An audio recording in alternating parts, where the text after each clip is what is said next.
कांग्रेस ते सीपीआईएम न कॉक फिरोक मुंगशानका हास्ते बीजेपी कास्को एमपी राजीव भट्टाचार्य क्राक शलो हास्ते बीजेपी हाबानग कक्तमा थुमनाय रोगनी पांदा खलायै कांग्रेस ते सीपीआईएम न कॉक शंखा एमपी राजीव भट्टाचार्य अशालनि कक्तमा थुमनाय रोगनी पांदाव तंग हास्ते बीजेपी नि general secretary doctor Bipin Debbarma तंग जनरल सेक्रेटारी अमित रखितन खबै मीडिया इंचार्ज शोनित सरकार आकर्षण एमपी राजीव भट्टाचार्य शाखा कांग्रेस नि संविधान बाँचाओ अभियान आचम शाके बरनी आचै फैका शाक शाक संविधान नि कक सावै ताबक बियांग नि असंविधान नि कक आचैखा साना थांके संविधान श्रीनाय डॉक्टर बीआर आम्बेडकर न बरम रजाकलिया कांग्रेस नि आमल पार्लामेंट बहायन बिनि मांगले थेफाजाकलिया आवश्यक सिमिया 1991 सिविल सर्विस एग्जाम तैनाय केलेंकारी 1975 नि इमारजेंसी मीडिया नि शाखाब फानकराक बक्सिनजाकमानि 1993 नि कांग्रेस तै टीयूजेएस आमल त्रिपुरा इलेक्शन नि बसकांगो आचमशाके प्रेसिडेंट नि रोल साकलाइजाकमानि रक आबतिहाय असंविधानिक सामुं फियाबा ताबुक बियांग संविधान बाँचाओ अभियान आजै फैका आबनि कक फिरोगमुं शानका कांग्रेस नि थानी ইদানিং আমরা দেখতে পাচ্ছি যে কংগ্রেস মাঠে নেমে সংবিধান বাঁচাও অভিযান বিভিন্ন জায়গাতে তারা বক্তব্য রাখছেন এবং তারা বিভিন্ন জেলায় জেলায় কর্মসূচি নিচ্ছেন যে সংবিধান বাঁচাও দিবস। আমি এই কংগ্রেসী নেতাদের কাছে প্রশ্ন রাখতে চাই যে এই সংবিধান বাঁচাও হঠাৎ করে আপনাদের মাথায় বা আপনাদের নেতৃত্বে কিভাবে মাথায় আসলো যে সংবিধান যে অসাংবিধানিক কাজ হচ্ছে? আপনাদের মনে আছে যে এই বাবা সাহেব আম্বেদকর যিনি এই সংবিধানের প্রণেতা, এই বাবা সাহেব আম্বেদকরকে কংগ্রেস এত বছর রাজত্ব করার পরও বাবা সাহেব আম্বেদকরকে কোন সময় শ্রদ্ধা অর্পণ করেনি। বিগত দিনে বাবা সাহেব আম্বেদকরের ছবি পর্যন্ত পার্লামেন্টে লাগানো হয়নি। বাবা সাহেব আম্বেদকরকে বারবার নির্বাচনে অংশগ্রহণ করার পরেও তাকে বারবার এই হারানোর প্রচেষ্টা এই কংগ্রেসীরা করেছে। ভারতরত্ন অর্থাৎ বাবা সাহেবকে ভারতরত্ন পর্যন্ত দেয়নি।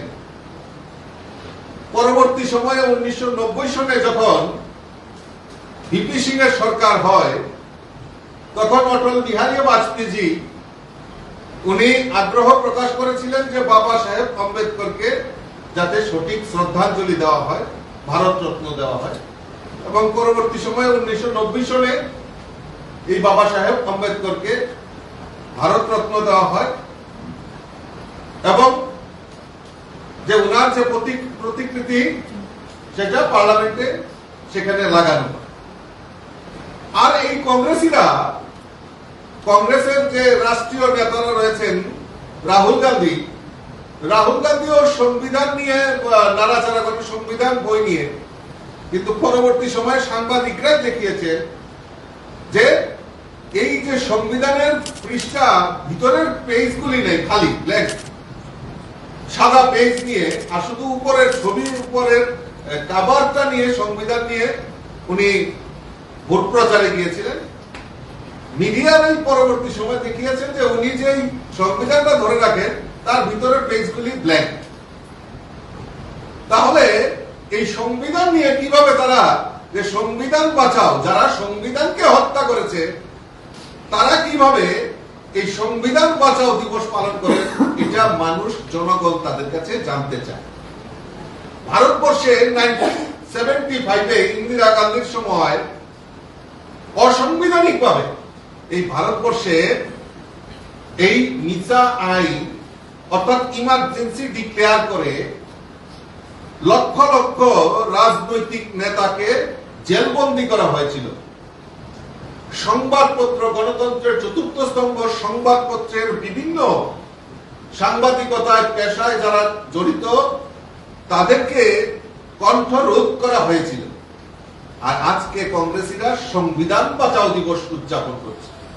আমি প্রশ্ন রাখতে চাই, ত্রিপুরার যারা এই কংগ্রেসী নেতা তাদের কাছে আমার প্রশ্ন, 1993-তে ত্রিপুরাতে,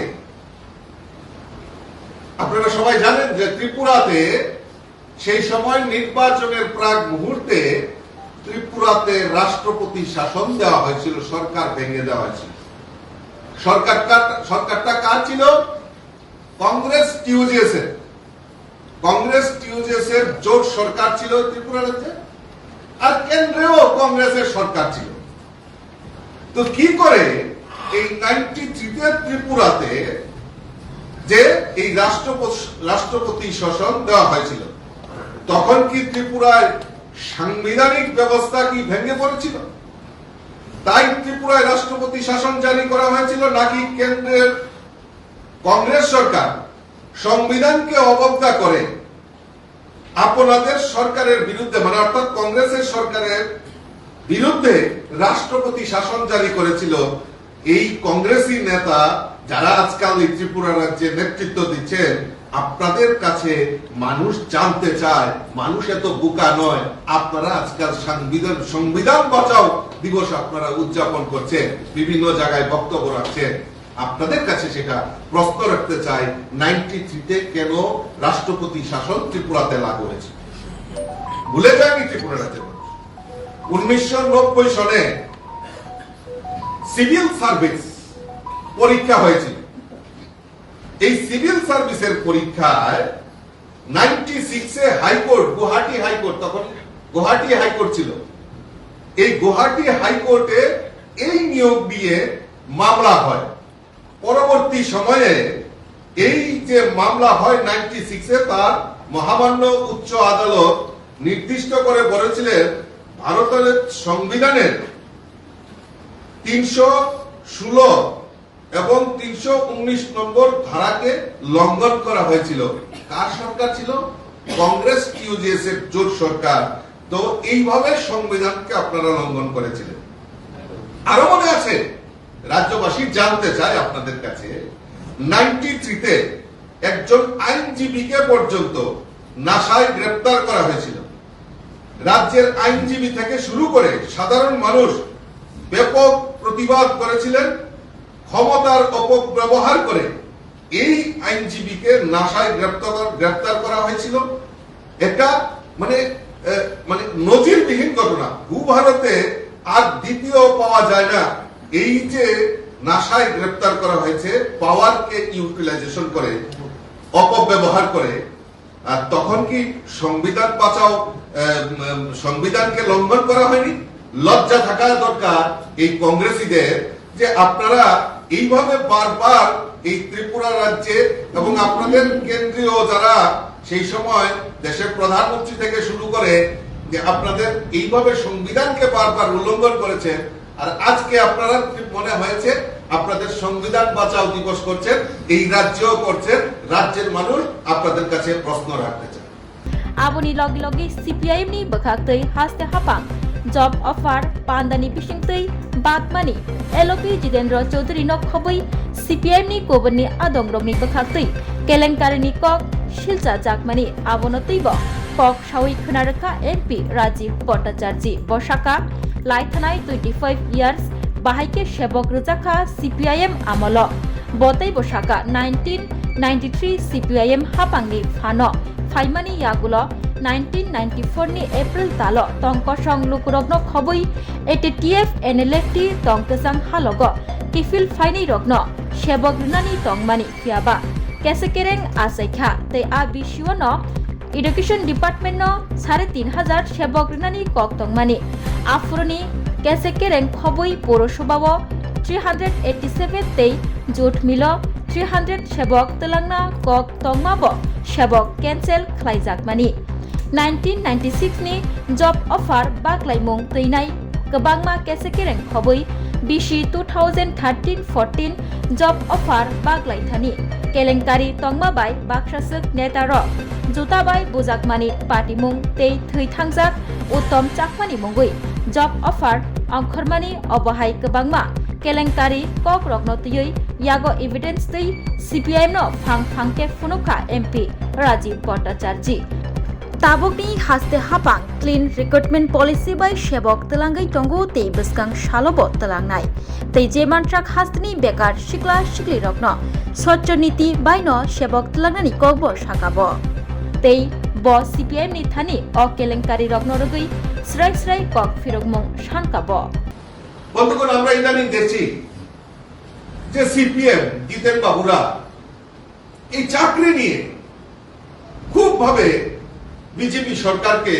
দোষারোপ করে কথা বলছে অদ্ভুত ব্যাপার জিতেন বাবুরা আমি তো মনে করতাম যে জিতেন বাবু দীর্ঘদিনের পলিটিক্স করেন আমার পলিটিক্সের বয়স থেকে ওনার পলিটিক্সের বয়সটা অনেক বেশি আমার থেকে অনেক জানকারি ওনার থাকা দরকার এবং 25 বছর ওনাদের সরকার ছিল এই 25 বছরে কি কি আপনারা চাকরি দিয়েছেন কিভাবে কেলেঙ্কারি করেছেন এসব নথিপত্র ত্রিপুরা রাজ্যের মানুষ জানে আপনারা যখন চর্চা করেন এই চাকরি নিয়ে তখন আপনাদের একবারও মুখে যায় না আপনাদের কি একবারও লজ্জা হয় না যে আমরা যে পাপের বোঝা করে রেখেছি ত্রিপুরা রাজ্যে আমরা এখন কি করে সাধু ও ক্ষমতা নেই মনে করেছেন যে হাওড়া নদীতে ডুব দিয়ে আপনারা সব পাপ মোচন করেছেন পাপ মোচন এইভাবে হবে না আপনাদেরকে ওই গঙ্গায় যেতে হবে প্রয়াগরাজ যেতে হবে জিতেন বাবুকে বলবো একবার প্রয়াগরাজে গিয়ে ডুবকি লাগিয়ে আসুন তবে যদি কিছু পাপ মোচন হয় কারণ যেভাবে পাপ করে রেখেছে এটা আমি নয় এটা আমাদের ইতিহাস রয়েছে আমাদের কাছে তথ্য রয়েছে আপনারা যে পাপগুলি করেছেন আর চাকরি নিয়ে এখন কথা বলছেন আপনারা বড় বড় একটু আপনাদের সামনে তুলে ধরছি বিশেষ গেলে তো অনেক সময় লেগে যায় জানকারি ওনার থাকা দরকার এবং 25 বছর ওনাদের সরকার ছিল এই 25 বছরে কি কি আপনারা চাকরি দিয়েছেন কিভাবে কেলেঙ্কারি করেছেন এসব নথিপত্র ত্রিপুরা রাজ্যের মানুষ জানে এটা আমার কথা নয় এই যে বিভিন্ন জায়গায় বিভিন্ন পত্র পত্রিকায় সেই সময় মানে সেগুলি উঠেছিল জিতেন বাবুর লজ্জা থাকা দরকার বেকারদের নিয়ে এই যে মায়া কান্না উনি কান্দেন বিজেপি সরকারের কথা বলছেন তো এই প্রশ্নগুলির উত্তর দিতে হবে জিতেন বাবুদেরকে এই প্রশ্নগুলির উত্তর জিতেন বাবুদেরকে দিতে হবে আরো আসছে শেষ নয় ইতিহাস বহু এইগুলি যদি তুলে ধরি তাহলে অনেক সময় লাগবে আমি আপনাদের বেশি বিরক্ত করতে চাই না আমরা 1996 এখন উনি বলছেন যে বিজেপির মন্ত্রীরা দেখি হাতে হাতে অফার বিলি করছে উৎসব করছেন অনুষ্ঠান করছেন ওনার মনে খুব দুঃখ আছে উনি যদি প্রকাশ করেন তো ওনাকে উনিও তো বিরোধী দলনেতা উনি যদি প্রকাশ করেন বলে হ্যাঁ আমিও থাকতে চাই এইসব অনুষ্ঠানে ওনাকেও আমন্ত্রণ জানাতে পারি আমরা মাননীয় মুখ্যমন্ত্রীকে বলবো যে এক দুইটা অনুষ্ঠানে আপনাকেও আমন্ত্রণ জানানো দরকার এলওপি হিসাবে 2013-14 অফার ছাড়া হয়েছিল এটা আমার কথা নয় এই যে দৈনিক সংবাদ সেন্দন সেই সময়কার পত্রিকা কি লেখা হয়েছে অফার কেলেঙ্কারির জেরে জুতা পেটা শুরু 2 বিধায়ককে এলাকা ছাড়তে হুলিয়া পার্টির হুমকি অগ্রাহ্য করে বেকার বিদ্রোহ অব্যাহত মেলার মাঠে ড্যামেজ কন্ট্রোল টিম অর্থাৎ কন্ট্রোল রুম এবং প্রাণ বাঁচাতে নেতাদের এলাকা ছাড়ার নির্দেশ দেওয়া হয়েছে অফার বঞ্চনায় রাজ্য জুড়ে বেকার তাণ্ডব পুড়ছে পার্টি অফিস আতঙ্কে আঞ্চলিক নেতার আত্মগোপনে মুখ্যমন্ত্রী সহ মন্ত্রীদের নিরাপত্তা বৃদ্ধি জন অবরোধ অর্থাৎ এই যে মানে বিদ্রোহ সারা রাজ্যে ছড়িয়ে পড়েছিল আমি বলছি আপনাকে তথ্য দিয়ে হচ্ছে 2013-14 আপনারা নোট করবেন একটু ৭৬টি দলীয় অফিসে অগ্নিসংযোগ হয়েছে, ৮৩টি দলীয় অফিসে ভাঙচুর হয়েছে, তালা পড়েছে ৩৬টি সিপিএম এর অফিসে। করবুকে মৃত যুবক উত্তম চাকমার নামে অফার ইস্যু হয়েছে। অদ্ভুত ব্যাপার, করবুকের এক যুবক মারা গেছে, তার নামে পর্যন্ত অফার ইস্যু হয়েছে। অফার না পেয়ে হৃদরোগে আক্রান্ত হয়ে মারা যান ময়লান হোসেন নামের এক ব্যক্তি মারা যান। রামচন্দ্র ঘাট অঞ্চল সম্পাদক নন্দলাল ঘোষের মোটর বাইকটিও আগুনের অগ্নিসংযোগ করা হয়। অঞ্চল কমিটি ও বিভাগীয় স্তরে ২ ডজন নেতার আত্মগোপন। বিদ্রোহের রসনাল আজ করে উজার ময়দানের রাস্তা উদ্বোধনের অনুষ্ঠান বাতিল করলেন পুত্রমন্ত্রী, পিডব্লিউডি মিনিস্টার এবং কৃষিমন্ত্রী। মেয়ের অফার না দেওয়ায় ফাঁসিতে আত্মহত্যা করেন সিপিএম এর সমর্থক সুধীর সাহা। নিরাপত্তার স্বার্থে মন্ত্রীদের সরকারি বেসরকারি অনুষ্ঠান বয়কট করা হয়েছিল এবং মন্ত্রীদের বাড়তি নিরাপত্তার ব্যবস্থা করেছিল। ১৫ বিক্ষোভকারীকে থানায় তাদের বিরুদ্ধে মামলা করা হয়। অফার ইস্যুতে ধনপুর পঞ্চায়েতে আরএসপি সদস্য রিঙ্কু দেবনাথের পদত্যাগ করেছিলেন। জিতেন বাবুরা মানুষের মুখ দেখান কি করে তাদের লজ্জা থাকা উচিত। তারা যেভাবে এই অন্যায় কাজগুলি করেছে তাতে মানুষ এগুলি ইতিহাস, এগুলি আমার কথা নয়। আরো একটা তথ্য তুলে ধরছি। বর্দোয়ালি স্কুল আমাদের আগরতলা শহরের মধ্যে একটা বনেদি স্কুল। এই বর্দোয়ালি স্কুলে এক বাম নেতা স্ত্রীকে চাকরি দিতে হবে। কি অদ্ভুত ব্যাপার। কমরেডের বউ বলে কথা। এখন উনি চাকরি নিয়ে বড় বড় কথা বলছেন। উনার বউকে বর্দোয়ালি স্কুলে চাকরি দেওয়ার কথা ছিল, কিন্তু উনি পারেননি। অবৈধভাবে চাকরি কিভাবে দেন? অবৈধভাবে উনি চাকরি দিতে পারেননি। এই অবৈধতার জের ধরে এলাকার কমরেডরাই তার বিরোধিতা করেছে। এখনো দেখছি উনি ওই নেতা এখন প্রেস কনফারেন্স করে বড় বড় কথা বলছেন, চাকরি নিয়ে কথা বলছেন। লজ্জা থাকা উচিত। আপনার বউকে চাকরি দিতে পারেনি সিপিএম, আপনার এলাকার লোকেরাই কমরেডরা তার বিরোধিতা করেছে। সেই সময় মাধ্যমিক থেকে এমএ পর্যন্ত যে যারা প্রথম শ্রেণীতে পাশ করা, স্বর্ণ পদক প্রাপ্ত এবং বিভিন্ন বিএড উত্তীর্ণ এবং ভালো ভালো নাম্বার পেয়ে যারা অ্যাপ্লাই করেছিল তাদেরকে বঞ্চিত করে ওই বাম নেতার স্ত্রীকে চাকরি দেওয়ার কথা ছিল। কিন্তু যে প্রকাশ্যে আসতে, এটা আমার কথা নয়, এই যে প্রমাণ রয়েছে আমাদের কাছে, এই প্রমাণের কাছে সমস্ত খবর ছিল। তো ওই বাম নেতার চাকরি হয়নি। বাম নেতার যিনি ওনার স্ত্রীকে চাকরি দিতে পারেন। আমাদের সৎ সাহস রয়েছে। ইতিমধ্যে আপনারা দেখেছেন মাননীয় মুখ্যমন্ত্রী প্রফেসর ডক্টর মানিক সাহাজির নেতৃত্বে এই স্বচ্ছ নিয়োগ নীতির মাধ্যমে ট্যাগ পরীক্ষা সংগঠিত হয়েছে। বিভিন্ন শূন্য পদে যে আমাদের চাকরিগুলি রিজার্ভেশন রয়েছে, চাকরিগুলি হচ্ছে, সেই চাকরিগুলি অফার আমাদের মন্ত্রী, আমাদের মাননীয় মুখ্যমন্ত্রী পৌরহিত্যে সেখানে তাদের অফার বিলি করা হচ্ছে। ইদানিং দেখেছেন টেট পরীক্ষা হয়েছে, আরো টেটের মাধ্যমে এই কোয়ালিফাইড শিক্ষক তাদেরকে নিয়োগ করা হবে এবং যে সমস্ত শূন্য পদগুলি রয়েছে সেই সমস্ত শূন্য পদগুলিকে অগ্রাধিকারের ভিত্তিতে সরকার চেষ্টা করছে সুষ্ঠু নিয়োগ নীতি, স্বচ্ছ নিয়োগ নীতির মাধ্যমে সেইগুলিকে রিক্রুটমেন্ট করা। ইতিমধ্যে আপনারা দেখেছেন শিক্ষা নয়, শুধু agriculture, engineer, RD department, social welfare এবং বিভিন্ন দপ্তরে, প্রাণী সম্পদ বিকাশ দপ্তর, বিভিন্ন দপ্তরে এই সরকারি কর্মচারী যে শূন্য পদগুলি রয়েছে সেগুলি পরীক্ষার মাধ্যমে নিয়োগ নীতির ব্যবস্থা আমাদের সরকার করেছে। আগামী কিছুদিনের মধ্যেই হয়তো আপনারা জানতে পারবেন যে আরো রাজ্যে যে পুলিশের পরীক্ষা নিয়োগ নীতি হয়েছে, স্বচ্ছ নিয়োগ নীতি, এগুলিকে অফার দেওয়া হবে। এই যে সরকারের যে স্বচ্ছতা এবং সেখানে শূন্য পদগুলি অতি দ্রুততার সঙ্গে কিভাবে পূরণ করা যাবে তার ব্যবস্থা আমাদের রাজ্য সরকার করছে এবং রাজ্যের এই স্বচ্ছ নিয়োগ নীতির ফলে আজকে আমাদের সমস্ত জায়গায় এই যারা আমাদের বেকার যুবক যুবতী যারা এই যাদের যোগ্যতা রয়েছে তাদের মধ্যে আমরা এই অফার বিলির ব্যবস্থা আমরা করছেন।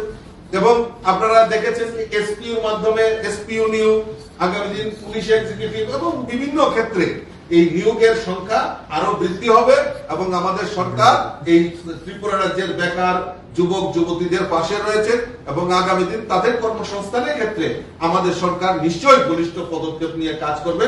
আর যারা এই বিভ্রান্ত করার চেষ্টা করছেন, আমাদের এই রাজ্যের মানুষকে বোকা বানানোর চেষ্টা করছেন, তাদেরকে মানুষ উচিত শিক্ষা দেবে, বিগত দিনে দিয়েছে এবং আগামী দিনও দেবে।